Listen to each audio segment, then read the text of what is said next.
They say given the following geometric series, it's a series, it's a geometric. Now already, what they say which is a geometric, we spoke about this. There are certain formulas that we can use. So this one is geometric. I think we got the information sheet somewhere here. Yeah. So geometric, we are limited now. We can't use this one. This one does not work. This one does not work. We can try to use this one. This one can work, right? Yes. Geometric. This one is also geometric. Yes. This one is also what? Geometric. But this one is specifically for infinity. Yes. If you see the word infinity, that's when we're going to use that one. Yes. Okay, Sharp.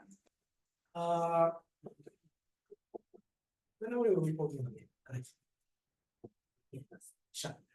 So here they say which we should determine the n term of the series. How to determine the n term? Let's go to the Tn. What is Tn? Tn is going to be given by its a, and then it's r, it's n minus 1. Because of the fact that they said it's geometry, there's no any other formula that I can use except this one. And then from there onwards, I need to tell them what is the first term. According to the scheme, what is a? It's not 8. It's 8. It's 8x to the power 4.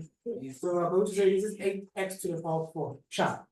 Now, the other person that we're looking for is the constant ratio.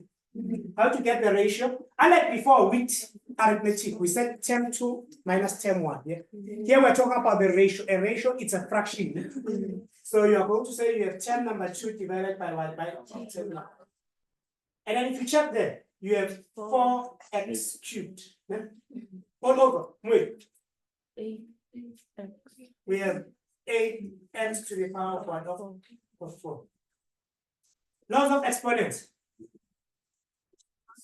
We can say we have 4 divided by 8. And yes. 4 divided by 8 gives us what? 1 over 2. Okay, here we get 1 over 2. But x and x. If you have x and an x, you have an option. For those who are doing calculus, they will tell you that you can take the variable to the term. But since we're not in calculus, we can leave it here. We can say bases are the same. And then we're going to be left with 1x in the denominator. So it's going to be 1 all over 2x. Is that fine? Yes. So let's go and sub then.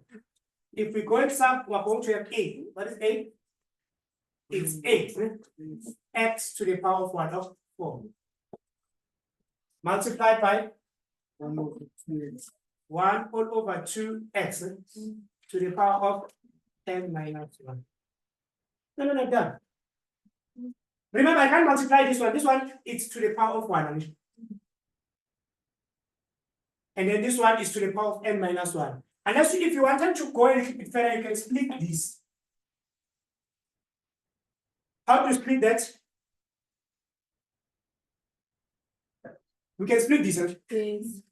I can write this as 1 over 2x to the power of n. Yes. And then it's also going to be 1 over 2 to the power of minus 1. But if you look at the mark, then let's look at the marks. They will guide us to say which have we done more than enough. We've done more than enough. We are looking for the n term. Number 2, they say, for what values of x is the series going to be convergent? Let's go to the convergent. The convergent rule is here. Here it is. There is you see, convergent rule is this part here. Yes. That is a convergent rule. You'll find it in your information sheet. So you take the convergent rule number 1. You're going to write it where you're going to be doing your question. Convergent rule, it says which r should be -4. They say r should be greater than -1, but r should be less than 1. That's the convergent rule. I will still find.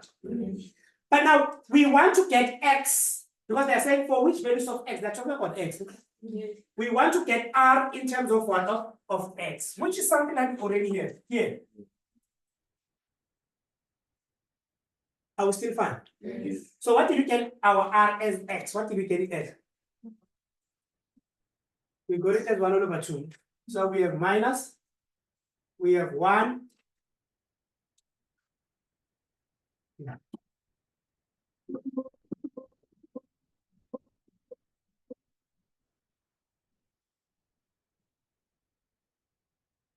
So we have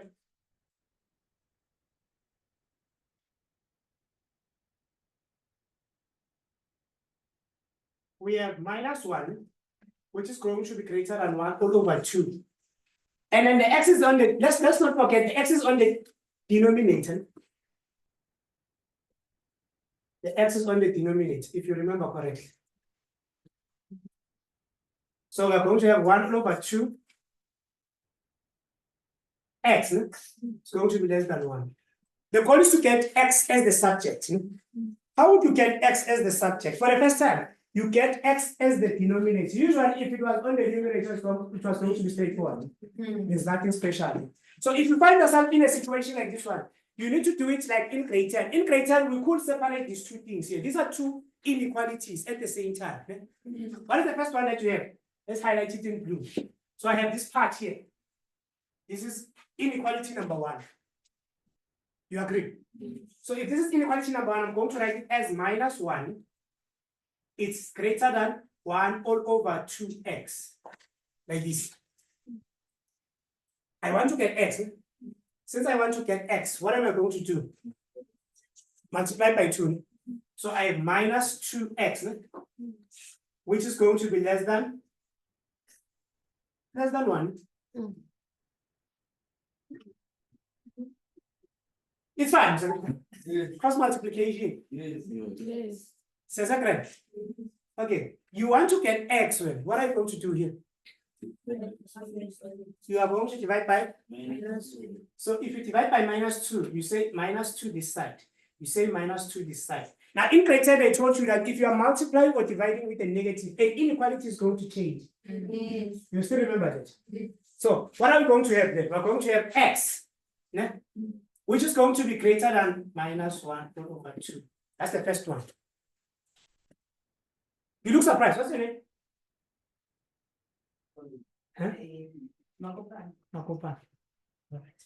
So Makopan, here, if we divide both sides with a negative, you see the side it was looking, and then now you see it's looking in the other direction.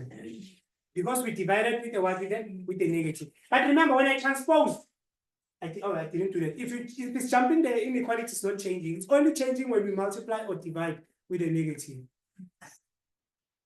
We're still fine? Yes. Okay, let's finish it then. The other part that I have is this one. Let's take this part. This is another part that we can also take.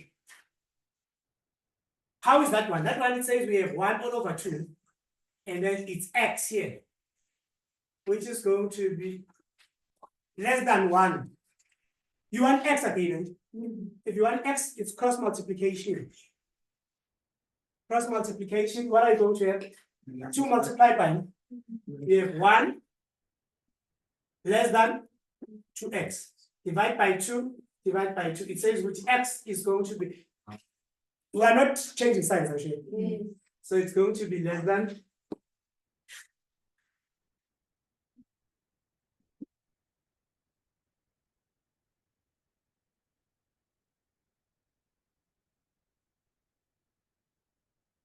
It's going to be, x is going to be, no, it's 1 over 2 here. Is going to be greater than x. So x is going to be greater than -1 over 2, and x is going to be greater than a half. What will it see? And there's no change. There's the side. Actually, yeah, you see my 2x is this side. So this one and this one, exactly the same percent. I divided with 2, I didn't divide with the negative, I only divided by 2. So if I divide with the negative, it was supposed to change. The same thing as you transpose on the other side. And then? It's the same thing that you transpose. Yes. This one, remember? Yes. X, you see with this one, why did I take this one? This one is not the one that we're used to. Usually the x is on the numerator. If the x is on the numerator, you don't have a problem. You can simply divide this side and divide this side if the x was on the numerator. Let's say, for example, we got something like this. Let's try something basic. Maybe I should have started with something basic. Usually the question will be something like this. You get x and you get x as, let's say, is the yellow color visible?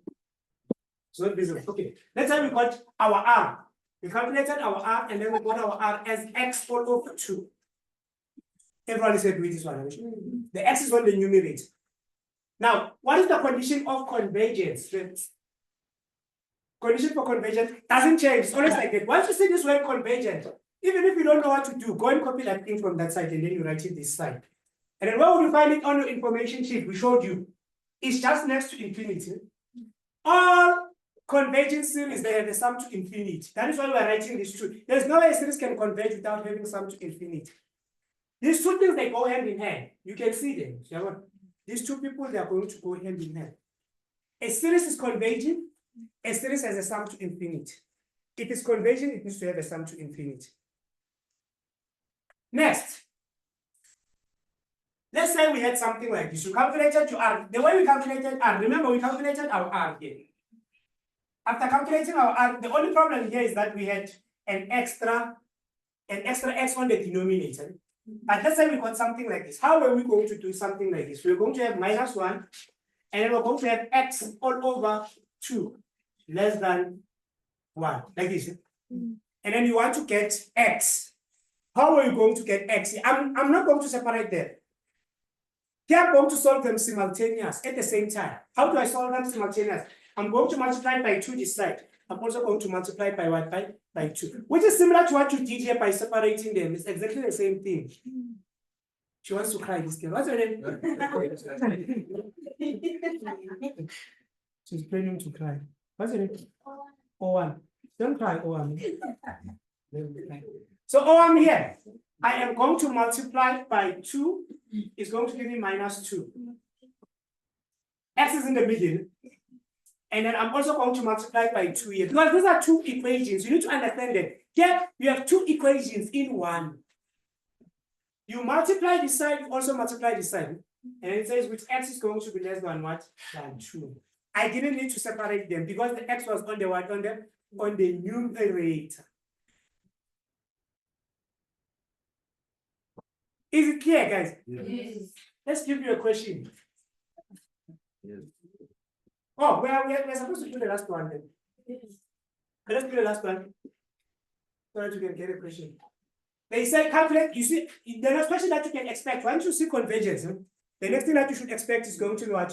Sum to infinity. Convergence, sum to infinity, same story. Yeah?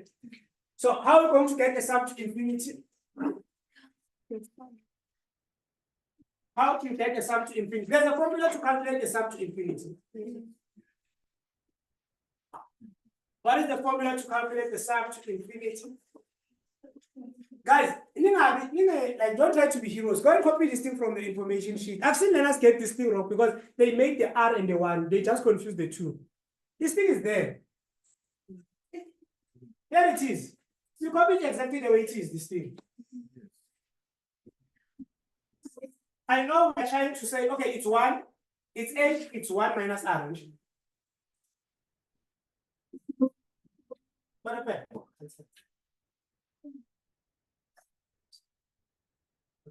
So we take it exactly the way it is. What does it say? It says S. Infinity is going to be equal to A all over 1 minus R. Now, they already told us what is X. You see X, I mean? X is going to be what to be? All over 2. Meaning everywhere we see X, we can come and substitute what? All over 2. So you come and say we have 8, open bracket, 3 all over 2 to the power of what? Of 4. Sharp. What do you get for that one? 1 over 2. It's 81 all over 2. Yes. Okay, go to the next one. Next one. You just need this 2. Agree you need A, you also need R. Or you can 27 over you get 27 over 2. 27 all over 2. Yes. So what is your A? You come and tell them A is equal to 81 all over 2. All over 1 minus. And the person that you need is R.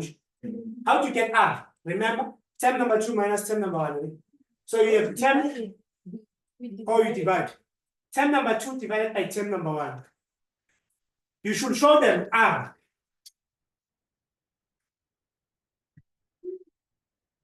Come and calculate our R here. What did you get? 1 over 3. So we come and say this one here is 1 all over 1 all over 3. And after that, you type this in your calculator. Type this in your calculator, you should go straight to the answer. It's 3 marks, and then this is simple 3 marks. So everyone knows it.